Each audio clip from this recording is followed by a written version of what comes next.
telah terbukti.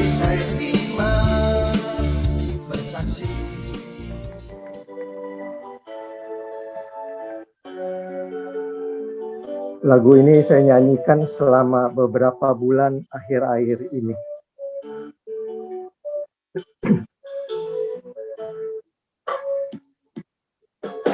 Kasih Allahku sungguh telah terbukti ketika Dia serahkan anaknya. Kasih Allah mau berkorban bagi kau dan aku. Tak ada kasih seperti kasih-Mu. Amin. Kasih Allahku sungguh telah terbukti ketika Dia serahkan anaknya. Kasih Allah mau berkorban bagi kau dan aku. Tak ada kasih seperti kasih-Mu. Bersyukur, bersyukur, bersyukur, bersyukur karena kasih setiamu. Ku sembah, ku sembah, ku sembah dan ku sembah. Selama hidupku, ku sembah Kau Tuhan.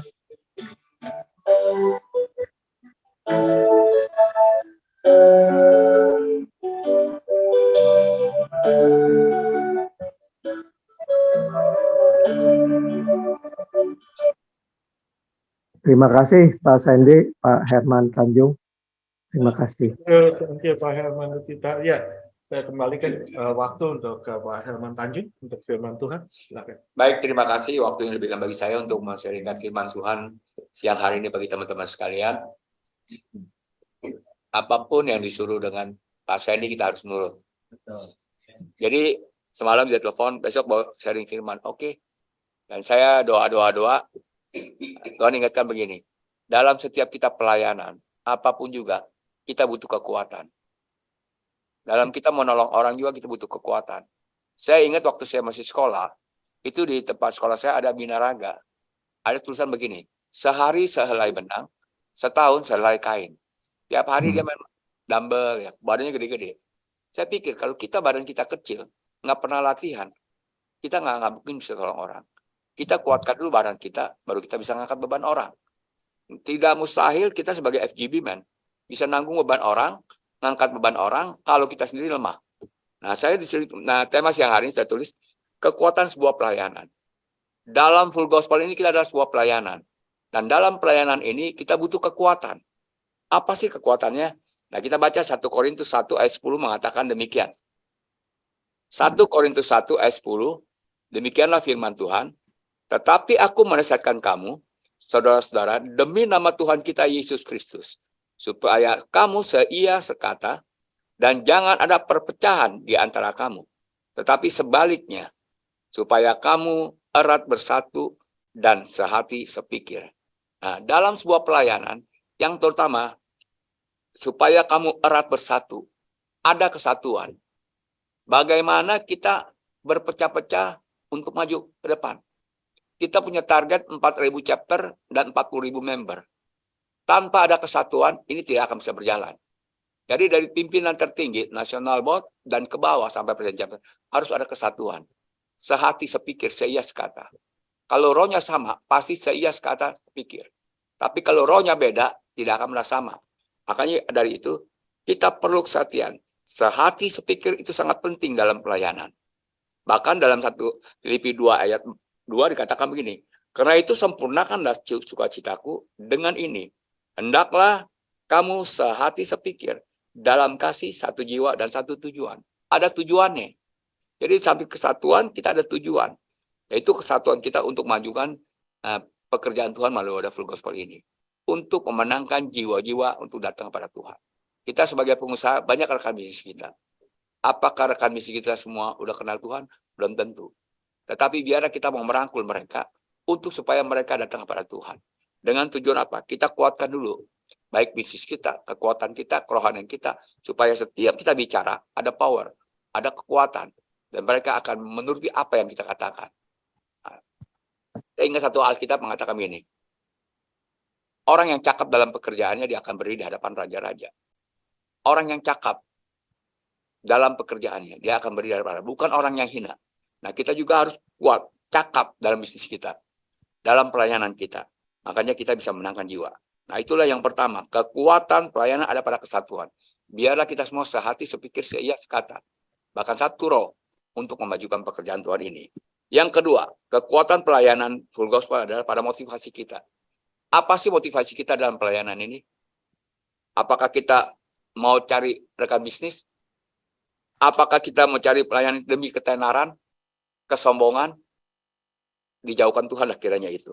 Tetapi biarlah motivasi kita kerelaan untuk berkorban.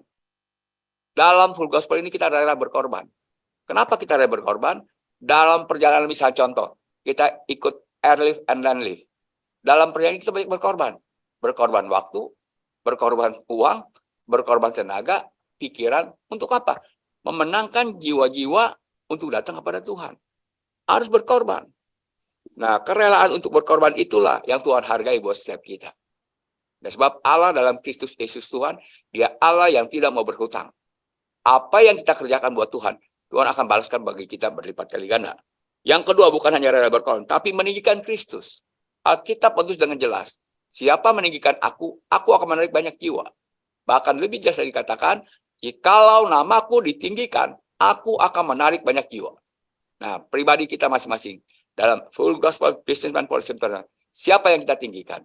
Apa kita meninggikan diri kita atau Kristus? Tapi siang hari ini, biarlah setiap kita meninggikan Kristus Yesus sebagai Tuhan dan Juru Selamat kita yang hidup. Hanya Dialah yang ditinggikan. Kalau kita meninggikan Dia, Dia akan memenangkan banyak jiwa bagi kerajaan Allah. Tidak akan sulit, tidak akan sukar. Karena meninggikan Kristus itulah bagian dari hidup kita. Bahkan apalagi kekuatan pelayanan pada motivasi. Tegakkan kerajaan Allah. Tinggikan Allah. Jadi kita harus menegakkan kerajaan Allah. Bukan kita menegakkan bisnis kita. Enggak. Tapi Tuhanlah yang harus ditinggikan, diagungkan. Dan yang ketiga, saya catat di sini, kekuatan pelayanan dan teladan kita. Contoh teladan ini. Bagaimana Paulus mengatakan kepada Timotius. Dalam 1 Timotius 4 ayat 12 dikatakan begini. Jangan seorang pun menganggap engkau rendah. Karena engkau muda. Jadilah teladan bagi orang-orang percaya. Dalam perkataanmu. Dalam tingkah lakumu. Dalam kasihmu. Dalam kesetiaanmu. Dan dalam kesucianmu. Bagaimana Paulus mendidik Timotius untuk memberikan teladan. Walaupun engkau muda, tapi tidak dipermudahkan orang. Tetapi jadilah teladan. Apakah kita FGB Men menjadi teladan bagi teman-teman kita? Teladan bagi istri, anak-anak kita. Saudara, teman-teman sekalian, saya berpikir begini. Kalau kita ini ibarat sebagai pemain bola. Kita bisa sebagai gelandang, bisa maju ke depan, bisa maju ke mundur. Jangan kita nyerang, tapi gelandangan kita, gawang kita kebobolan. Jadi keluarga kita juga harus diperhatikan. Dan kita juga harus menjadi teladan dalam apa? Kerendahan hati kita. Ini penting. Saya, ini kebetulan Pak Lukman ada di sini, saya merasa nggak enak juga sama Pak Lukman. Ini orang yang benar-benar rendah hati. Kita belajar sebagai pimpinan yang bukan angkat-angkat dia enggak. Contoh teladan dia tuh kita buktikan, kita lihat. Dia rendah hati. Nah, teladan inilah yang harus kita ikuti. Teladan kerendahan hati. Teladan seorang hamba untuk mau melayani. Mau datang kepada Kristus. Jadi teladan inilah yang harus kita pelajari. Bukan hanya keteladanan sebagai hamba dan kerendahan hati. Tapi dalam kesucian. Dalam ketaatan kita mengiring Kristus. Dalam perkataan kita. Dalam perbuatan kita. Apakah bisnis kita benar? Apakah bisnis kita jujur? Saya ada teman dari Full Gospel, teman kita juga di sini. Karena saya bergerak di bidang pembakaran, dia bilang begini sama saya. Tolong cek pabrik saya. Saya pergi lihat. Dia katakan begini, buat harga tidak masalah. Yang penting barangnya sip. Saya begitu bilang masalah harga tidak masalah. Saya lebih hati-hati lagi. Saya bilang sama anak saya, Koko, ini Om mau barang yang bagus. Harga nggak jadi masalah. Dia bilang, akhirnya waktu kita makan sama-sama dengan teman ini, dia bilang, saya untuk bisnis, untuk masalah harga nggak jadi masalah. Akhirnya dia cerita satu teman full gospel juga. Dia bikin barang sama teman full gospel ini. Waktu pas dia ngomong begitu, dia punya karyawan bagian purchasing telepon. Pak, dengan Bapak ini kita harganya kemahalan. Dia katakan begini, enggak apa-apa, memang kamu harus tahu harganya agak mahal, tapi mutu dan kualitasnya dijaga. Itu jadi teladan buat saya. Dia bilang, enggak apa-apa, ambil sama teman saya. Yang orang lain masukin, enggak usah dilihat, tapi tetap ambil sama teman. Saya cerita sama teman yang bikin barang ke dia. Wah, dia emang luar biasa. Inilah teladan buat kita. Teladan kebaikan, teladan kesucian, teladan kekudusan, teladan ketaatan. Apakah kita tetap taat? Kadang-kadang kita ngajar anak kita bisa. Contoh, satu hari anak saya yang perempuan, waktu itu anaknya nomor 2, umur kira-kira 7-8 tahun. Ada telepon masuk. Saya ngajarkan sama anak-anak, nggak boleh bohong. Tapi waktu telepon itu masuk, saya bilang begini, karena istri saya yang sebut nama orang itu, saya gabalkan tangan, jangan. Istri saya bilang, nggak ada.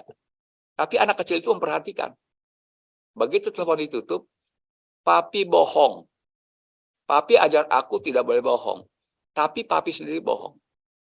Papi bilang suruh mami, papi nggak ada.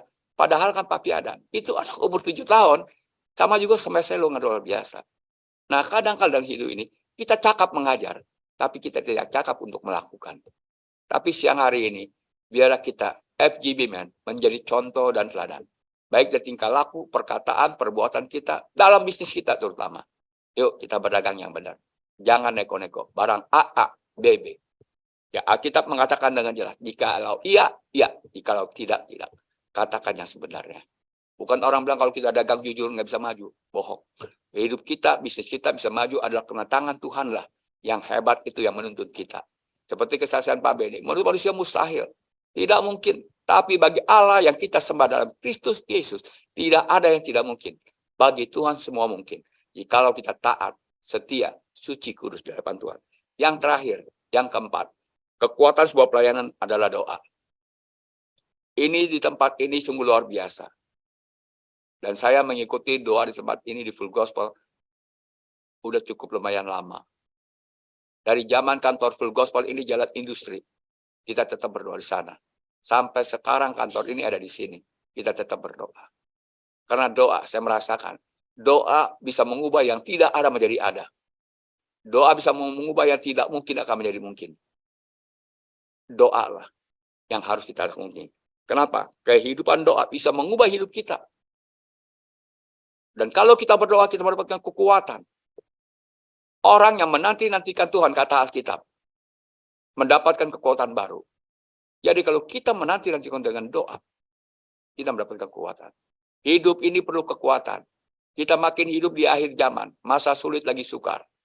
Alkitab jelas menuliskan, 2 Timotius 3 ayat 1, di akhir zaman ini akan terjadi masa sulit lagi sukar. Kepada siapa kalau kita mengalami sukaran?